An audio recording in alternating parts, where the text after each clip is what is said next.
السلام علیکم class students, ہم لوگ چیپٹر نمبر 2 کا نیکسٹ ٹاپک ڈسکس کریں گے۔ ٹاپک کا نیم ہے instruments of credit money. Instruments of credit money, اعتباری زر کے آلات۔ اسٹوڈنٹس، فرسٹ آف آل ہم لوگ کریڈٹ منی کو ڈسکس کریں گے کہ کریڈٹ منی کیا ہے۔ اسٹوڈنٹس، کریڈٹ منی جسے ہم لوگ اعتباری زر کہتے ہیں، اس سے مراد ایسا زر ہے جو محض اعتبار یا بھروسے کی بنا پر گردش کرتا ہے۔ اعتباری زر سے مراد ایسا زر ہے جو محض اعتبار یا بھروسے کی بنا پر گردش کرتا ہے۔ اس کی کوئی قانونی حیثیت نہیں ہوتی۔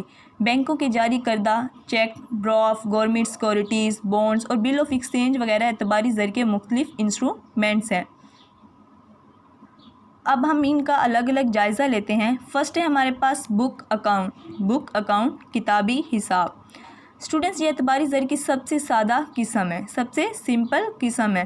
اس میں گلی محلے یا گاؤں کے دکاندار سے لوگ اشیاء ادھار خریدتے رہتے ہیں۔ دکاندار اپنے رجسٹر میں اس شخص کے کھاتے میں شے کی قیمت، مقدار اور واجب الالاء رقم درج کرتا رہتا ہے۔ ایک خاص مدت کے بعد ادھار لینے والا شخص اپنی رقم ادا کر دیتا ہے اور یہ رقم اس کے کھاتے سے کاٹ دی جاتی ہے۔ اس قسم کے لین دین میں کوئی باقاعدہ تحریر نہیں لکھی جاتی۔ نیکسٹ ہے ہمارے پاس پرومسری نوٹس، جسے ہم لوگ تحریری وعدہ بھی کہتے ہیں۔ اسٹوڈنٹس، تحریری وعدے کے ساتھ ساتھ اسے ہم لوگ پرو نوٹ بھی کہتے ہیں۔ اس قسم کے لین دین میں مقروض شخص قرض خواہ کو اسٹامپ پیپر یا ایک سادہ کاغذ جس پر رسیدی ٹکٹ لگا ہوتا ہے، اس پر واجب الالاء رقم مقرر مدت اور مقرر مدت کے اندر ادا کرنے کا وعدہ تحریر کر دیتا ہے، جسے قرض خواہ اپنے پاس رکھ لیتا ہے تاکہ ضرورت پڑنے یا عدم ادائیگی کی صورت میں مقروض کے خلاف قانونی چارہ جوئی کی جا سکے۔ اگین دیکھیں، پرومسری نوٹ کو ہم پرو نوٹ بھی کہتے ہیں یا تحریری وعدہ بھی کہتے ہیں۔ اس قسم کے لین دین میں مقروض شخص قرض خواہ کو اسٹامپ پیپر یا ایک سادہ کاغذ جس پر رسیدی ٹکٹ لگا ہوتا ہے، اس پر مقرر مدت کے اندر ادا کرنے کا وعدہ تحریر ہوتا ہے، جسے قرض خواہ اپنے پاس رکھ لیتا ہے تاکہ ضرورت پڑنے یا عدم ادائیگی کی صورت میں مقروض کے خلاف قانونی چارہ جوئی کی جا سکے۔ تھرڈ انسٹرومنٹ ہے چیک۔ چیک کی اسٹوڈنٹس 4 ٹائپس ہیں: barrier check, order cheque, cross check, travel check. First of all ہم لوگ چیک کو دیکھتے ہیں۔ چیک سے مراد ایسا حکم ہے جو کسی بینک میں جمع شدہ امانت رکھنے والا شخص اپنے بینک کے نام لکھتا ہے۔ چیک سے مراد ایسا حکم ہے جو کسی بینک میں جمع شدہ امانت رکھنے والا شخص اپنے بینک کے نام لکھتا ہے کہ مطلوبہ رقم حامل حصہ کو ادا کر دی جائے۔ کوئی شخص بینک میں جب اپنی امانت جمع کرواتا ہے، گویا وہ بینک کو قرضہ دیتا ہے۔ بینک اس کے بدلے میں چیک بک جاری کرتا ہے جس کے ذریعے وہ شخص ضرورت پڑنے پر اپنی رقم نکلوا سکتا ہے۔ فرسٹ ٹائپ ہے ہمارے پاس بیریئر چیک، جسے ہم لوگ حامل چیک کہتے ہیں۔ حامل چیک ایسا چیک ہوتا ہے جس کے ذریعے بینک میں امانت رکھنے والا شخص اپنے دستخط کرنے کے بعد خود جا کر کسی دوسرے شخص کو بھیج کر مطلوبہ رقم بینک سے طلب کرتا ہے۔ حامل چیک ایسا چیک ہوتا ہے جس کے ذریعے بینک امانت رکھنے والا شخص اپنے دستخط کرنے کے بعد خود جا کر یا کسی دوسرے شخص کو بھیج کر مطلوبہ رقم بینک سے طلب کرتا ہے۔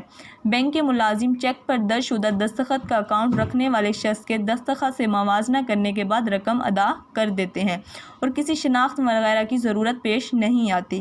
عام طور پر بینکوں سے رقوم حامل چیک یعنی بیریئر چیک کے ذریعے سے نکلوائی جاتی ہے۔ نیکسٹ ہے ہمارے پاس آرڈر چیک، جسے ہم لوگ حکمی چیک کہتے ہیں۔ اسٹوڈنٹس، یہ ایسا چیک ہوتا ہے جو جس شخص کے نام پر لکھا گیا ہو صرف وہی اس کے ذریعے رقم اپنی حاصل کر سکتا ہے، کیونکہ اس شخص کو بینک کے کسی ملازم یا اکاؤنٹ ہولڈر سے اپنی شناخت کرانا پڑتی ہے۔ اس لیے حامل چیک میں درج شدہ لفظ بیریئر کو کاٹ کر اس کی جگہ آرڈر لکھ دیا جاتا ہے۔ نیکسٹ ہے ہمارے پاس کراس چیک، نشان زدہ چیک۔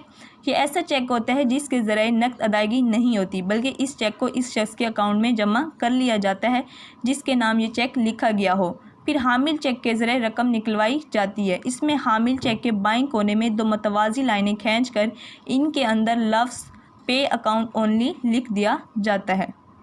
اسٹوڈنٹس، لاسٹ ٹائپ ہے ہمارے پاس ٹریول چیک، سفری چیک۔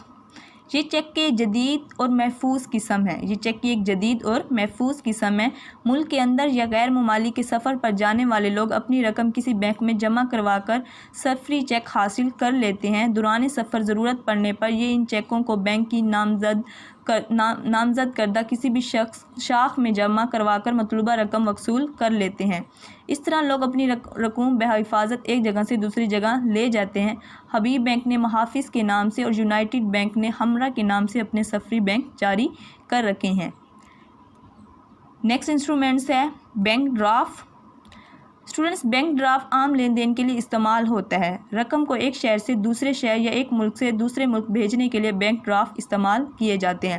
اگر کوئی شخص بینک میں رقم جمع کرواتا ہے اور اس رقم کا ڈرافٹ بنوا لیتا ہے اور ڈرافٹ کو دوسرے شہر میں کسی شخص کو بھیج دیتا ہے یا خود لے جاتا ہے، بینک دوسرے شہر میں اپنی شاخ یا کسی دوسرے بینک کے نام حکم نامہ لکھ دیتا ہے کہ وہ ڈرافٹ دکھانے والے شخص کو مطلوبہ رقم ادا کر دے۔ نیکسٹ اسٹوڈنٹس ہمارے پاس bill of exchange, hundi. Students, hundi کی بھی 4 ٹائپس ہیں۔ فرسٹ ہے ہمارے پاس sight bill of exchange, time bill of exchange, domestic bill and foreign bill. First of all ہم بل آف ایکسچینج کو دیکھتے ہیں۔ اسٹوڈنٹس، کاروباری لین دین میں استعمال ہونے والی ہنڈی ایک ایسی دستاویز ہے جو مال خریدنے والے کے نام ایک ایسا حکم نامہ کے طور پر تحریر کرتا ہے۔ کاروباری لین دین میں استعمال ہونے والی ہنڈی ایک ایسی دستاویز ہے جو مال فروخت کرنے والا مال خریدنے والے کے نام ایک ایسا حکم نامہ کے طور پر تحریر کر دیتا ہے۔ اس حکم نامے پر تجارتی مال کی نوعیت، مالیت، رقم کی ادائیگی کی مدت اور سود کی رقم وغیرہ درج ہوتی ہے۔ کاروباری لین دین میں استعمال ہونے والی ہنڈی ایک ایسی دستاویز ہے جو مال فروخت کرنے والا مال خریدنے والے کے نام ایک ایسے حکم نامہ کے طور پر تحریر کرتا ہے۔ اس حکم نامے پر تجارتی مال کی نوعیت، مالیت، رقم کی ادائیگی کی مدت اور سود کی رقم وغیرہ درج ہوتی ہے۔ ہنڈی کسی بھی کاروبار میں ادھار لین دین کا اہم ذریعہ ہے۔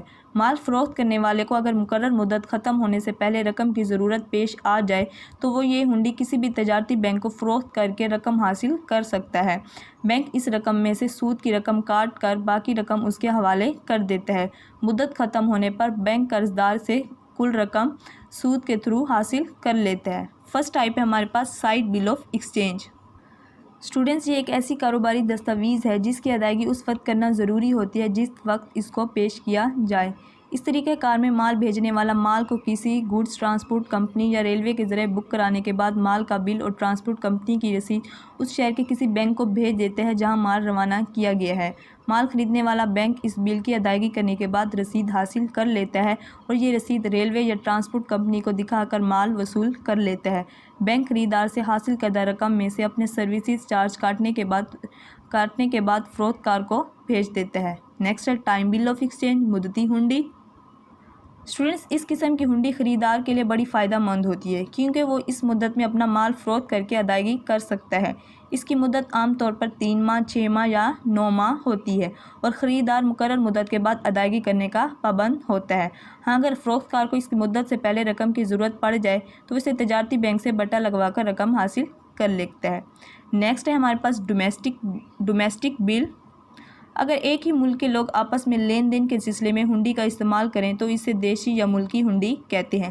مثلاً لاہور کا تاجر ملتان سے مال منگوانے کے لیے ہنڈی کا استعمال کرے۔ نیکسٹ ہے فورن بل، غیر ملکی ہنڈی۔ اگر 2 مختلف ممالک کے لوگ آپس میں لین دین کریں، جیسے پاکستان کا تاجر جاپان سے مال منگوائے اور نقد ادائیگی کے بجائے ہنڈی تحریر کر کے دے تو اسے بدیشی یا غیر ملکی ہنڈی کہتے ہیں۔ نیکسٹ انسٹرومنٹس ہیں ہمارے پاس 6 انسٹرومنٹس ہیں، سیکورٹیز اور بانڈز۔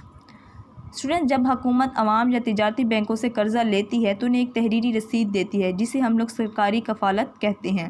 سرکاری کفالت یا بانڈ ایسی تحریری رسیدیں ہیں جنہیں حکومت عوام یا تجارتی بینکوں سے قرضہ لینے کے لیے استعمال کرتی ہے اور انہیں سود یا منافع ادا کرتی ہے۔ یہ کفالتیں یا بانڈ اسٹاک ایکسچینج مارکیٹ میں خریدے اور بیچے جا سکتے ہیں۔ 7 ہے ہمارے پاس credit card. Students, credit card اعتباری زر کی ایک جدید قسم ہے۔ لوگ بینکوں کے جاری کردہ کریڈٹ کارڈ کے ذریعے مخصوص دکانوں یا اسٹوروں سے نقد ادائیگی کیے بغیر خریداری کر لیتے ہیں۔ فروخت کار اپنی اشیاء کی قیمتیں براہ راست ان بینکوں سے وصول کرتے ہیں جنہوں نے کریڈٹ کارڈ جاری کیے ہوتے ہیں، جبکہ کریڈٹ کارڈ استعمال کرنے والے لوگ طے شدہ مدت کے بعد اپنے بینکوں کو اس رقم کی ادائیگی بما سود ادا کر دیتے ہیں۔ لاسٹ ہے ہمارے پاس ATM کارڈ۔ اسٹوڈنٹس، جدید دور کمپیوٹر کا دور ہے، لہٰذا کچھ بینکوں نے اپنے گاہکوں کو ATM یعنی خود کار نظام والی مشینوں کی سہولت فراہم کر رکھی ہے۔ بینک اپنے گاہک کو ATM کارڈ اور خفیہ کوڈ نمبر جاری کرتے ہیں۔ گاہک کارڈ کے ذریعے خفیہ کوڈ نمبر مشین میں درج کر کے 24 گھنٹوں میں کسی بھی وقت اپنی رقم مطلوبہ نکلوا سکتا ہے، یعنی اپنی مطلوبہ رقم وہ نکلوا سکتا ہے، اور اب انہیں بینکوں کے اوقات کار کا انتظار نہیں کرنا پڑتا۔ نیز جن بینکوں نے ATM کی سہولت فراہم کر رکھی ہے، ان کے گاہک ان کارڈز کے ذریعے ملک کے کسی بھی شہر اور بینک کے کسی بھی ATM کی سہولت والی برانچ سے مطلوبہ رقم حاصل کر سکتے ہیں۔ Thank you class.